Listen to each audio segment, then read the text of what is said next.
Inflation అంటే ఏంటి? Very simple.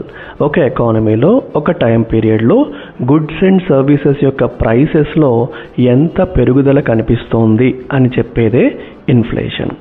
Inflation వచ్చినప్పుడు మనీ తన పర్చేజింగ్ పవర్ అంటే కొనుగోలు శక్తిని కోల్పోతుంది.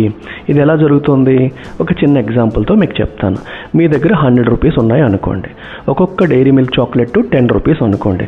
100 రూపీస్కి ఎన్ని చాక్లెట్స్ వస్తాయి? 10 చాక్లెట్స్ వస్తాయి. అదే డైరీ మిల్క్ చాక్లెట్ యొక్క రేటు 10 రూపీస్ నుంచి 20 రూపీస్కి పెరిగింది అనుకోండి. అదే 100 రూపీస్తో ఇప్పుడు ఎన్ని చాక్లెట్స్ వస్తాయి? మీకు 5 వస్తాయి. మీ దగ్గర ఉన్న 100 రూపీస్ మారలేదు, కానీ 100 రూపీస్ కొనుగోలు చేయగలిగే, పర్చేజ్ చేయగలిగే నెంబర్ ఆఫ్ చాక్లెట్స్ అనేవి తగ్గిపోయాయి. అంటే ఈ 100 రూపీస్ యొక్క పర్చేజింగ్ పవర్ అనేది తగ్గినట్టే కదా. అది ఇన్ఫ్లేషన్ యొక్క ఇంపాక్ట్.